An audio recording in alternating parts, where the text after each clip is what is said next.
इसमें मेन जो है जुलाई अगस्त में ही प्लांटिंग करनी चाहिए, और अगर कर भी लिया हम लोगों ने तो फ्लड है या उसके बाद फिर वो मैरिज सीजन से पहले आ जाएंगी क्रॉप, तो उससे कोई मार्केट में अच्छा प्राइस नहीं मिलेगा। फ्लोरिकल्चर के लिए विशेष यही है कि मिट्टी बारीक और रेज्ड बेड पे ही करना चाहिए मोस्टली। अपने जो ये पॉली हाउस है सेमी कंट्रोल्ड है, तो अगर 45 अगर बाहर टेम्परेचर है जैसे आजकल दिल्ली वगैरह में, तो अंदर +5 मानिए। अगर 1-1.5 एकड़ आपको करना है तो कम से कम आपको 3 ईयर्स का रोटेशन लेके चलना चाहिए, आधा एकड़ कोई भी एनुअल क्रॉप जैसे लिलियम है या क्राइसेंथेमम है, ऐसी कोई क्रॉप पॉली हाउस में कम से कम 1 साल लगानी चाहिए।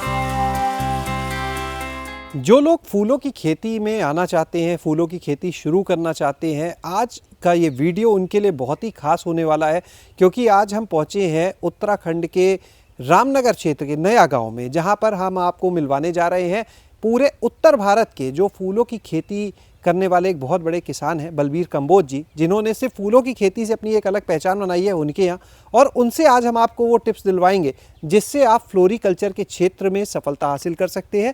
इस समय हम उन्हीं के यहाँ एक पॉली हाउस में मौजूद हैं और यहाँ पर आप देख सकते हैं कि ये जरबेरा के जो फूल हैं उसकी प्लांटेशन यहाँ पर है। बाहर की तरफ अगर हम बात करें तो जो ग्लैडियोलस है उसके वहाँ पर प्लांटेशन का काम हुआ है। तो अब सीधे बलबीर जी से मिलवाते हैं और आप उनके ज़ुबानी ये जानेंगे कि जब भी आप फ्लोरिकल्चर के क्षेत्र में आते हैं तो किस फूल के लिए किस समय आपको प्लांटेशन करना है, उसमें किन बातों का ध्यान रखना है। बलबीर जी बहुत बहुत स्वागत आज आपका हमारे साथ गांव जंक्शन चैनल पर। जी बलबीर जी ये बताइए, आपके हम पहले भी आए थे, 18 एकड़ में फूलों की खेती और 18 से ज़्यादा फसलें, अपने आप में एक अलग ही काम है, इतनी क्रॉप्स कहीं नहीं मिलती, पूरी मंडी, तब भी हमारी आपसे बात हुई थी। आज हम जानना चाहेंगे ये जो समय चल रहा है इसके हिसाब से जो लोग फूलों की खेती शुरू करना चाहते हैं, नया प्लांटेशन जिन्हें करना है, उनके लिए किस फूल के लिए कौन सा समय सबसे उचित रहता है?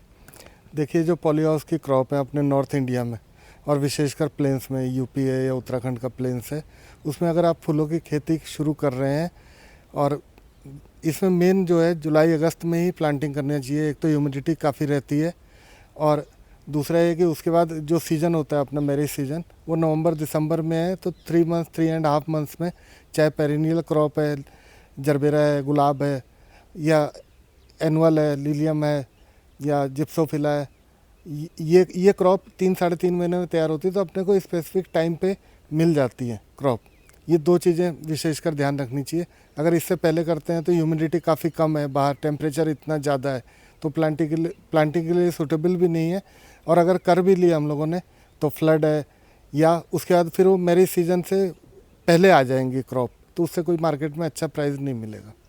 सर, फूलों की खेती खुले में भी होती है, पॉली हाउस में भी, तो हम चाहेंगे दोनों को आप अलग अलग अगर समझाएं इस समय हमारे दर्शकों को कि कौन से फूल हैं जो एक अच्छी आमदनी दे सकते हैं किसान को, जो खुले में करने वाले हैं, वो कब से, उसके लिए कैसे खेत को तैयार करें, कब से प्लांटेशन करें? देखिए, खुले में 2-3 फसलें ही मेन है। पहला है ग्लैडोलाई और दूसरा है रजनीगंधा ट्यूबरोस और तीसरा है गेंदा।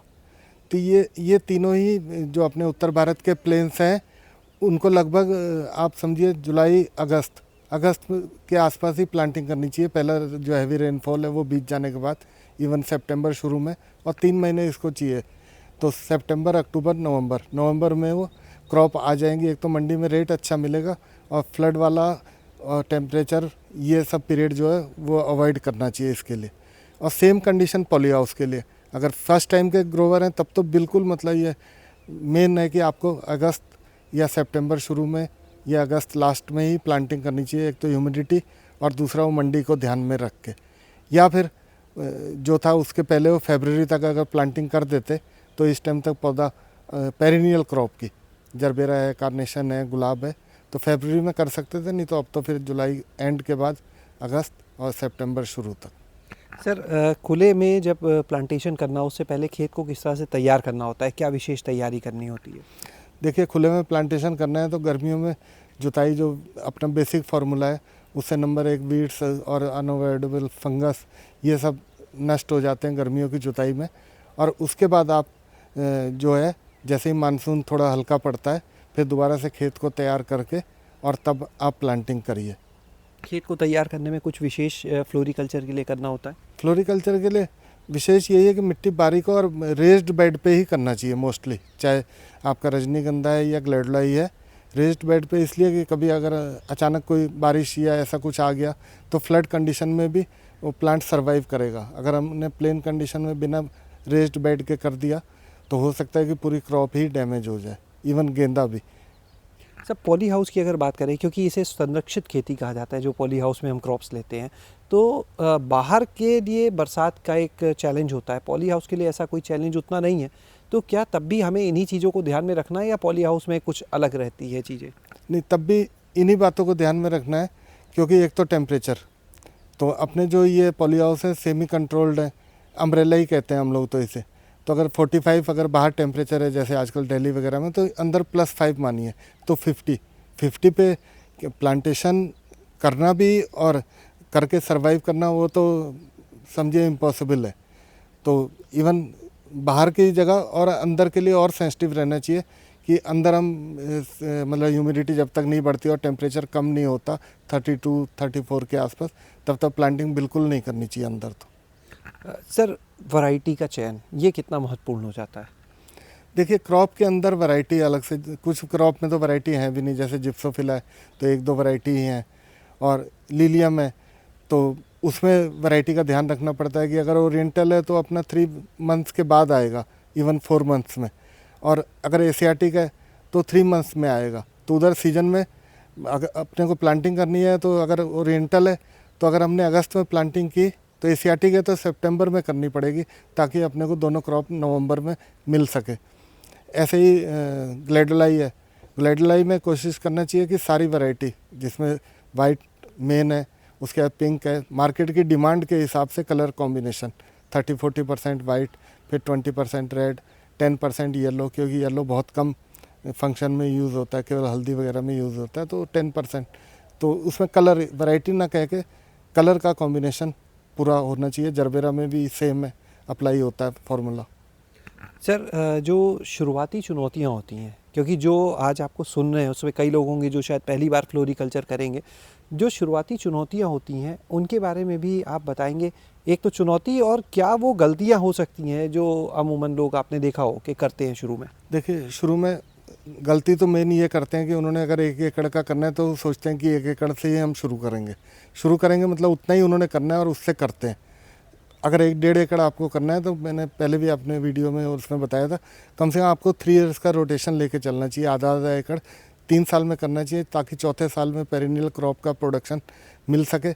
और नंबर 2, रिस्क फैक्टर कम हो जाता है। आधे एकड़ से शुरू करेंगे आप तो सारी क्रॉप के बारे में सीख जाएंगे, तो उसके बाद एक्सपेंशन करना चाहिए। फर्स्ट टाइम अगर पूरा का पूरा एरिया फर्स्ट टाइम एक ही क्रॉप में लगा दिया तो हो सकता है कि आपको मंडी में रेट ना मिले, या आपकी एक्सपर्टीज़ इतनी ना डेवलप हो पाए कि आप किसी स्टेज पे फेलियर हो जाएं इंसेक्ट के कारण या पेस्ट के कारण या मंडी रेट के कारण। मैंने कई बार देखा, खासतौर से जो जरबेरा की जो लोग पॉली हाउस में फार्मिंग करते हैं, तो अच्छा मुनाफा होने के से देखते हैं हम साल दर साल वो लोग जरबेरा को ही करते जाते हैं। तो क्या इसमें क्रॉप रोटेशन की जब हम बात करते हैं उसकी कितनी ज़रूरत होती है? ऐसे में कहाँ पे, क्या वो भी गलत प्रैक्टिस है कि सही प्रैक्टिस है? वो तो बिल्कुल ही गलत प्रैक्टिस है। ये तो हम लोगों का बेसिक फार्मूला है बाहर भी, क्रॉप रोटेशन। और क्योंकि ये पेरिनियल क्रॉप है तो गर्मियों में फील्ड इसमें खाली नहीं रहता, क्रॉप रहती है। और मेन है निमेटोड की प्रॉब्लम, क्योंकि ह्यूमिडिटी रहती है, बेड वेट रहते हैं, तो उसमें निमेटोड एक्टिव हो जाते हैं 3 मंथ 4 मंथ के बाद, even first year, second year, third year, तो 3 साल की क्रॉप तो बीत जाती है। और अगला अगर नई प्लांटिंग करेंगे तो स्टार्टिंग से ही निमेटोड उसको अटैक करेगा और वो क्रॉप सर्वाइव नहीं करेगी। तो हमें ऐसी क्रॉप नेक्स्ट रोटेशन में चुननी है कि जिसमें एटलीस्ट निमेटोड ना आए या वो वाला फंगस ना आए। तो इसके लिए क्रॉप रोटेशन ही बेस्ट है। और उसके लिए पेरिनियल क्रॉप ना चुन के कोई भी एनुअल क्रॉप जैसे लिलियम है या क्राइसेंथेमम है, ऐसी कोई क्रॉप पॉली हाउस में कम से कम 1 साल लगानी चाहिए। सर जैसे उदाहरण अगर हम लें, प्लेन्स के एरिया में कोई है मैदानी क्षेत्र में और वहाँ पर उसने जरबेरा लगाया एक पॉली हाउस में, 1 साल जरबेरा किया, तो क्या उसे दूसरे साल बदलना है? अगर बदलना है तो वो किस फसल से उसे रिप्लेस कर सकता है पॉली हाउस में? तो 3 इयर्स के बाद क्रॉप रोटेशन करना है। 1 ईयर के बाद करेंगे तो आपकी कॉस्ट भी मीट आउट। सर आपका जो इससे पहले हम लोगों ने वीडियो शूट किया था उसमें कई किसान भाइयों ने ये कहा कि आप अपना नंबर उन्हें दें, वो आपसे संपर्क करना चाहें, सीखना चाहें, तो क्या आप कोई अपना नंबर देना चाहेंगे इस समय जो लोग आपको सुन रहे हैं, अगर वो इस बारे में और कोई जानकारी लेना चाहें, यहाँ आके आपका फार्म देखना चाहें? बिल्कुल बिल्कुल, जो भी हैं किसान नए फ्लोरिकल्चर वाले, मोस्ट वेलकम, आप आइए। मेरा नंबर है 9411167977। और कंबोज कट फ्लावर के नाम से लोकेशन डालेंगे तो आप सीधे यहीं आ जाएंगे, नया गांव, जिला नैनीताल। बहुत बहुत शुक्रिया सर, आज हमारे साथ जुड़ने के लिए एक बार फिर से। तो आपने यहाँ पर सुना आज बलबीर कंबोज जी को, जिन्होंने बताया कि किस तरह से किसी को भी अगर फ्लोरिकल्चर में आना है तो खुले में अगर उन्हें फूलों की खेती करनी है तो उन्हें किन बातों का ध्यान रखना है, अगर पॉली हाउस में खेती करनी है तब किन बातों का ध्यान रखना है, क्रॉप रोटेशन का ध्यान इसमें भी वैसे ही रखना है जैसे अन्य फसलों में रखा जाता है। अपना उन्होंने नंबर भी आपसे शेयर किया यहाँ पर, आप अगर और जानकारी चाहते हैं तो उनसे इस नंबर पर संपर्क भी कर सकते हैं। शैलेश अरोरा, गांव जंक्शन। गांव जंक्शन को सभी सोशल मीडिया प्लेटफॉर्म्स पर फॉलो करें। व्हाट्सएप चैनल और जीमेल आईडी पर भी संपर्क साध सकते हैं।